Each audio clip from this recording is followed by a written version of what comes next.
Bacaan Roma pasal 4. Abraham dibenarkan karena iman. Jadi, apakah akan kita katakan tentang Abraham, bapa leluhur jasmani kita? Sebab jikalau Abraham dibenarkan karena perbuatannya, maka ia beroleh dasar untuk bermegah, tetapi tidak di hadapan Allah. Sebab apakah dikatakan nas kitab suci? Lalu percayalah Abraham kepada Tuhan, dan Tuhan memperhitungkan hal itu kepadanya sebagai kebenaran.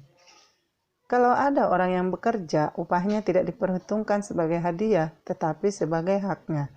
Tetapi kalau ada orang yang tidak bekerja, namun percaya kepada Dia yang membenarkan orang durhaka, imannya diperhitungkan menjadi kebenaran. Seperti juga Daud menyebut berbahagia orang yang dibenarkan Allah bukan berdasarkan perbuatannya. Berbahagialah orang yang diampuni pelanggaran-pelanggarannya dan yang ditutupi dosa-dosanya. Berbahagialah manusia yang kesalahannya tidak diperhitungkan Tuhan kepadanya. Adakah ucapan bahagia ini hanya berlaku bagi orang bersunat saja, atau juga bagi orang tak bersunat? Sebab telah kami katakan bahwa kepada Abraham iman diperhitungkan sebagai kebenaran. Dalam keadaan manakah hal itu diperhitungkan? Sebelum atau sesudah ia disunat? Bukan sesudah disunat, tetapi sebelumnya. Dan tanda sunat itu diterimanya sebagai materi kebenaran berdasarkan iman yang ditunjukkannya.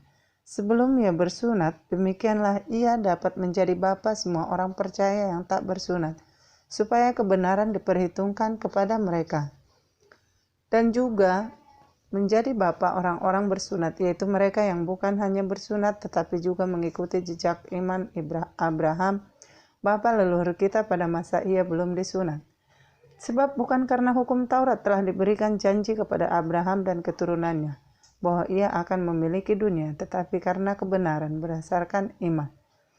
Sebab jika mereka yang mengharapkannya dari hukum Taurat menerima bagian yang dijanjikan Allah, maka sia-sialah iman dan batallah janji itu. Karena hukum Taurat membangkitkan murka, tetapi di mana tidak ada hukum Taurat, di situ tidak ada juga pelanggaran. Karena itulah kebenaran berdasarkan iman supaya merupakan kasih karunia, sehingga janji itu berlaku bagi semua keturunan Abraham, bukan hanya bagi mereka yang hidup dari hukum Taurat, tetapi juga bagi mereka yang hidup dari iman Abraham, sebab Abraham adalah bapa kita semua. Seperti ada tertulis, engkau telah kutetapkan menjadi bapa banyak bangsa di hadapan Allah yang kepadanya ia percaya, yaitu Allah yang menghidupkan orang mati dan yang menjadikan dengan firman-Nya apa yang tidak ada menjadi ada. Sebab sekalipun tidak ada dasar untuk berharap, namun Abraham berharap juga dan percaya bahwa ia akan menjadi bapa banyak bangsa, menurut yang telah difirmankan, demikianlah banyaknya nanti keturunanmu. Imannya tidak menjadi lemah, walaupun ia mengetahui bahwa tubuhnya sudah sangat lemah, karena usianya telah kira-kira 100 tahun, dan bahwa rahim Sarah telah tertutup. Tetapi terhadap janji Allah ia tidak bimbang karena ketidakpercayaan, malah ia diperkuat dalam imannya dan ia memuliakan Allah, dengan penuh keyakinan bahwa Allah berkuasa untuk melaksanakan apa yang telah ia janjikan. Karena itu hal ini diperhitungkan kepadanya sebagai kebenaran. Kata-kata ini yaitu hal ini diperhitungkan kepadanya tidak ditulis untuk Abraham saja, tetapi ditulis juga untuk kita. Sebab kepada kita pun Allah memperhitungkannya karena kita percaya kepada Dia yang telah membangkitkan Yesus Tuhan kita dari antara orang mati, yaitu Yesus yang telah diserahkan karena pelanggaran kita dan dibangkitkan karena pembenaran kita. Pasal 5. Hasil pembenaran. Sebab itu kita yang dibenarkan karena iman, kita hidup dalam damai sejahtera dengan Allah oleh karena Tuhan kita Yesus Kristus. Oleh Dia kita juga beroleh jalan masuk oleh iman kepada kasih karunia ini. Di dalam kasih karunia ini kita berdiri dan kita bermegah dalam pengharapan akan menerima kemuliaan Allah. Dan bukan hanya itu saja, kita malah bermegah juga dalam kesengsaraan kita karena kita tahu bahwa kesengsaraan itu menimbulkan ketekunan, dan ketekunan menimbulkan tahan uji, dan tahan uji menimbulkan pengharapan, dan pengharapan tidak mengecewakan karena kasih Allah telah dicurahkan di dalam hati kita oleh Roh Kudus yang telah dikaruniakan kepada kita. Karena waktu kita masih lemah, Kristus telah mati untuk kita orang-orang durhaka pada waktu yang ditentukan oleh Allah. Sebab tidak mudah seorang mau mati untuk orang yang benar, tetapi mungkin untuk orang yang baik ada orang yang berani mati. Akan tetapi Allah menunjukkan kasih-Nya kepada kita oleh karena Kristus telah mati untuk kita ketika kita masih berdosa. Lebih-lebih karena kita sekarang telah dibenarkan oleh darah-Nya, kita pasti akan diselamatkan dari murka Allah. Sebab jikalau kita ketika masih seteru diperdamaikan dengan Allah oleh kematian anak-Nya, lebih-lebih kita yang sekarang telah diperdamaikan pasti akan diselamatkan oleh hidup-Nya. Dan bukan hanya itu saja, kita malah bermegah dalam Allah oleh Yesus Kristus Tuhan kita, sebab oleh Dia kita telah menerima perdamaian itu. Adam dan Kristus. Sebab itu sama seperti dosa telah masuk ke dalam dunia oleh satu orang, dan oleh dosa itu juga maut. Demikianlah maut itu telah menjalar kepada semua orang. Karena semua orang telah berbuat dosa, sebab sebelum hukum Taurat ada, telah ada dosa di dunia. Tetapi dosa itu tidak diperhitungkan kalau tidak ada hukum Taurat. Sungguh pun demikian maut telah berkuasa dari zaman Adam sampai kepada zaman Musa juga atas mereka, yang tidak berbuat dosa dengan cara yang sama seperti yang telah dibuat oleh Adam, yang adalah gambaran Dia yang akan datang. Tetapi karunia Allah tidaklah sama dengan pelanggaran Adam. Sebab jika karena pelanggaran satu orang semua orang telah jatuh di dalam kuasa maut, jauh lebih besar lagi kasih karunia Allah dan karunia-Nya yang dilimpahkannya atas semua orang karena satu orang, yaitu Yesus Kristus. Dan kasih karunia tidak berimbangan dengan dosa satu orang, sebab penghakiman atas satu pelanggaran itu telah mengakibatkan penghukuman. Tetapi penganugerahan karunia atas banyak pelanggaran itu mengakibatkan pembenaran. Sebab jika oleh dosa satu orang maut telah berkuasa oleh satu orang itu, maka lebih benar lagi mereka yang telah menerima kelimpahan kasih karunia dan anugerah kebenaran akan hidup dan berkuasa oleh karena satu orang itu, yaitu Yesus Kristus. Sebab itu sama seperti oleh satu pelanggaran semua orang beroleh penghukuman, demikian pula oleh satu perbuatan kebenaran semua orang beroleh pembenaran untuk hidup. Jadi sama seperti oleh ketidaktaatan satu orang semua orang telah menjadi orang berdosa, demikian pula oleh ketaatan satu orang semua orang menjadi orang benar. Tetapi hukum Taurat ditambahkan supaya pelanggaran menjadi semakin banyak, dan di mana dosa bertambah banyak, di sana kasih karunia menjadi berlimpah-limpah. Supaya sama seperti dosa berkuasa dalam alam maut, demikianlah kasih karunia akan berkuasa oleh kebenaran untuk hidup yang kekal oleh Yesus Kristus Tuhan kita. Mati dan bangkit dengan Kristus. Roma pasal 6. Jika demikian, apakah yang hendak kita katakan? Bolehkah kita bertekun dalam dosa supaya semakin bertambah kasih karunia itu? Sekali-kali tidak. Bukankah kita telah mati bagi dosa? Bagaimanakah kita masih dapat hidup di dalamnya? Atau tidak tahukah kamu bahwa kita semua yang telah dibaptis dalam Kristus telah dibaptis dalam kematiannya? Dengan demikian kita telah dikuburkan bersama-sama dengan Dia oleh baptisan dalam kematian, supaya sama seperti Kristus telah dibangkitkan dari antara orang mati oleh kemuliaan Bapa, demikian juga kita akan hidup dalam hidup yang baru. Sebab jika kita telah menjadi satu dengan apa yang sama dengan kematiannya, kita juga akan menjadi satu dengan apa yang sama dengan kebangkitannya. Karena kita tahu bahwa manusia lama kita telah turut disalibkan, supaya tubuh dosa kita hilang kuasanya, agar jangan kita menghambakan diri lagi kepada dosa. Sebab siapa yang telah mati, ia telah bebas dari dosa. Jadi jika kita telah mati dengan Kristus, kita percaya bahwa kita akan hidup juga dengan Dia. Karena kita tahu bahwa Kristus sesudah Ia bangkit dari antara orang mati, tidak mati lagi, maut tidak berkuasa lagi atas Dia. Sebab kematiannya adalah kematian terhadap dosa, satu kali dan untuk selama-lamanya. Dan kehidupannya adalah kehidupan bagi Allah. Demikianlah hendaknya kamu memandangnya, bahwa kamu telah mati bagi dosa, tetapi kamu hidup bagi Allah dalam Kristus Yesus. Sebab itu, hendaklah dosa jangan berkuasa lagi di dalam tubuhmu yang fana, supaya kamu jangan lagi menuruti keinginannya. Dan janganlah kamu menyerahkan anggota-anggota tubuhmu kepada dosa untuk dipakai sebagai senjata kelaliman, Tetapi serahkanlah dirimu kepada Allah sebagai orang-orang yang dahulu mati tetapi yang sekarang hidup. Dan serahkanlah anggota-anggota tubuhmu kepada Allah untuk menjadi senjata-senjata kebenaran. Sebab kamu tidak akan dikuasai lagi oleh dosa, karena kamu tidak berada di bawah hukum Taurat, tetapi di bawah kasih karunia. Dua macam perhambaan. Jadi bagaimana? Apakah kita akan berbuat dosa karena kita tidak berada di bawah hukum Taurat, tetapi di bawah kasih karunia? Sekali-kali tidak. Apakah kamu tidak tahu bahwa apabila kamu menyerahkan dirimu kepada seseorang sebagai hamba untuk mentaatinya, kamu adalah hamba orang itu yang harus kamu taati, baik dalam dosa yang memimpin kamu kepada kematian, maupun dalam ketaatan yang memimpin kamu kepada kebenaran? Tetapi syukurlah kepada Allah, dahulu memang kamu hamba dosa, tetapi sekarang kamu dengan segenap hati telah mentaati pengajaran yang telah diteruskan kepadamu. Kamu telah dimerdekakan dari dosa dan menjadi hamba kebenaran. Aku mengatakan hal ini secara manusia karena kelemahan kamu. Sebab sama seperti kamu telah menyerahkan anggota-anggota tubuhmu menjadi hamba kecemaran dan kedurhakaan yang membawa kamu kepada kedurhakaan. Demikian hal kamu sekarang harus menyerahkan anggota-anggota tubuhmu menjadi hamba kebenaran yang membawa kamu kepada pengudusan. Sebab waktu kamu hamba dosa, kamu bebas dari kebenaran. Dan buah apakah yang kamu petik daripadanya?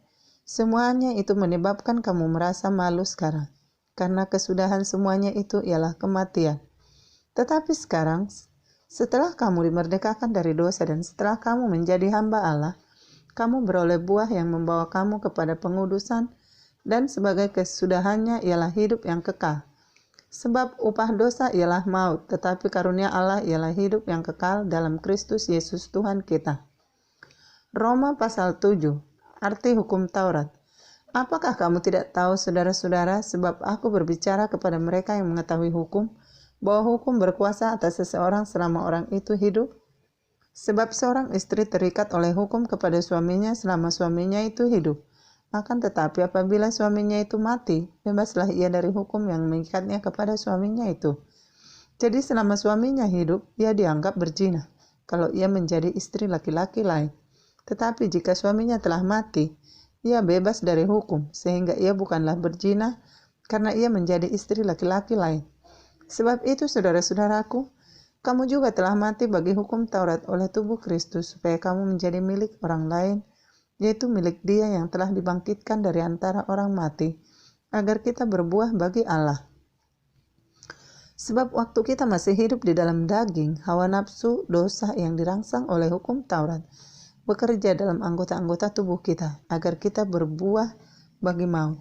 Tetapi sekarang kita telah dibebaskan dari hukum Taurat, sebab kita telah mati bagi Dia yang mengurung kita, sehingga kita sekarang melayani dalam keadaan baru menurut roh dan bukan dalam keadaan lama menurut hukum-hukum Taurat. Jika demikian, apakah yang hendak kita katakan? Apakah hukum Taurat itu dosa? Sekali-kali tidak. Sebaliknya, justru oleh hukum Taurat, aku telah mengenal dosa. Karena aku juga tidak tahu apa itu keinginan, kalau hukum Taurat tidak mengatakan, jangan mengingini. Tetapi dalam perintah itu dosa mendapat kesempatan untuk membangkitkan di dalam diriku rupa-rupa kedagingan, sebab tanpa hukum Taurat dosa mati. Dahulu aku hidup tanpa hukum Taurat, akan tetapi sesudah datang perintah itu, dosa mulai hidup. Sebaliknya aku mati, dan perintah yang seharusnya membawa kepada hidup, ternyata bagiku justru membawa kepada kematian. Sebab dalam perintah itu dosa menjadi kesempatan untuk menipu aku, dan oleh perintah itu ia membunuh aku.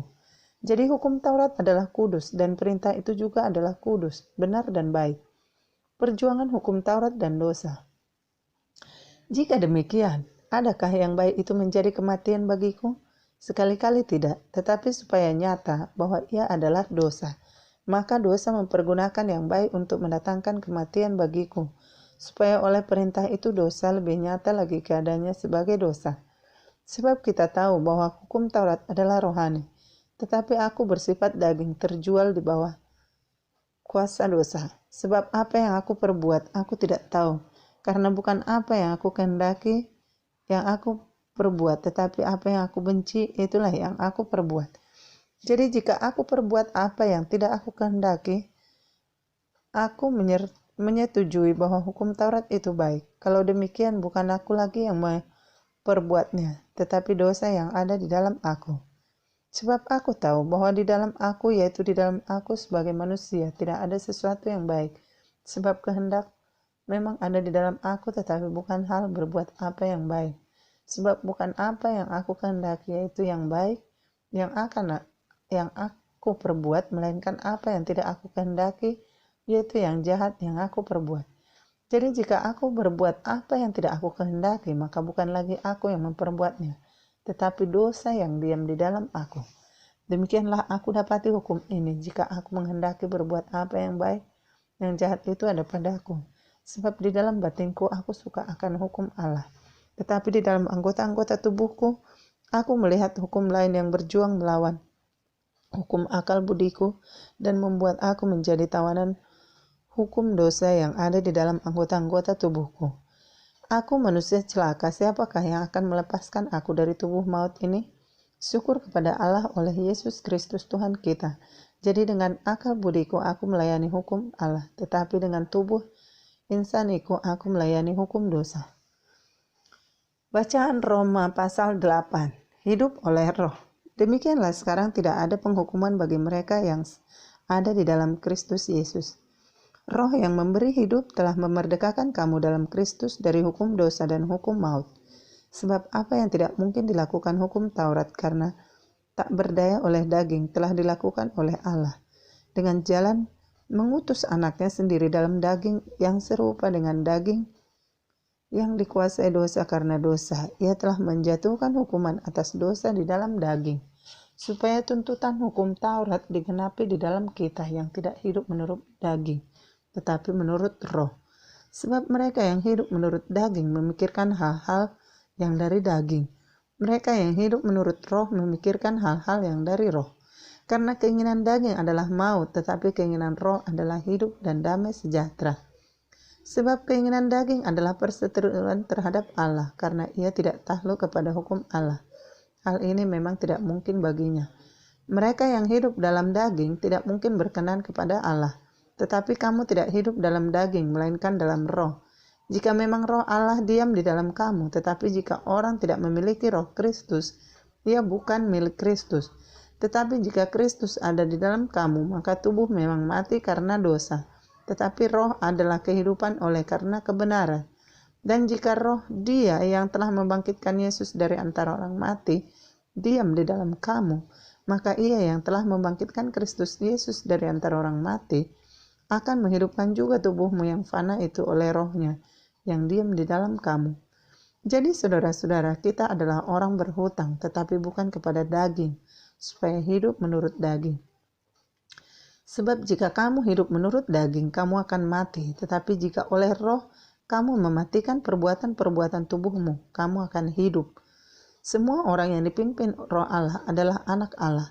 Sebab kamu tidak menerima roh perbudakan yang membuat kamu menjadi takut lagi, tetapi kamu telah menerima roh yang menjadikan kamu anak Allah. Oleh roh itu kita berseru, Ya Aba, ya Bapa. Roh itu bersaksi bersama-sama dengan roh kita bahwa kita adalah anak-anak Allah. Dan jika kita adalah anak, maka kita juga adalah ahli waris. Maksudnya orang-orang yang berhak menerima janji-janji Allah, yang akan menerimanya bersama-sama dengan Kristus. Yaitu jika kita menderita bersama-sama dengan Dia, supaya kita juga dipermuliakan bersama-sama dengan Dia. Pengharapan anak-anak Allah. Sebab aku yakin bahwa penderitaan zaman sekarang ini tidak dapat dibandingkan dengan kemuliaan yang akan dinyatakan kepada kita. Sebab dengan sangat rindu seluruh makhluk menantikan saat anak-anak Allah dinyatakan. Karena seluruh makhluk telah ditaklukkan kepada kesia-siaan, bukan oleh kehendaknya sendiri, tetapi oleh kehendak Dia yang telah menaklukkannya. Tetapi dalam pengharapan karena makhluk itu sendiri juga akan dimerdekakan dari perbudakan kebinasaan dan masuk ke dalam kemerdekaan kemuliaan anak-anak Allah. Sebab kita tahu bahwa sampai sekarang segala makhluk sama-sama mengeluh dan sama-sama merasa sakit bersalin. Dan bukan hanya mereka saja, tetapi kita yang telah menerima karunia sulung roh. Kita juga mengeluh dalam hati kita sambil menantikan pengangkatan sebagai anak, yaitu pembebasan tubuh kita. Sebab kita diselamatkan dalam pengharapan, tetapi pengharapan yang dilihat, bukan pengharapan lagi. Sebab bagaimana orang masih mengharapkan apa yang dilihatnya? Tetapi jika kita mengharapkan apa yang tidak kita lihat, kita menantikannya dengan tekun. Demikian juga roh membantu kita dalam kelemahan kita, sebab kita tidak tahu bagaimana sebenarnya harus berdoa. Tetapi roh sendiri berdoa untuk kita kepada Allah dengan keluhan-keluhan yang tidak terucapkan. Dan Allah yang menyelidiki hati nurani mengetahui maksud roh itu, yaitu bahwa ia sesuai dengan kehendak Allah berdoa untuk orang-orang kudus. Kita tahu sekarang bahwa Allah turut bekerja dalam segala sesuatu untuk mendatangkan kebaikan bagi mereka yang mengasihi Dia, yaitu bagi mereka yang terpanggil sesuai dengan rencana Allah.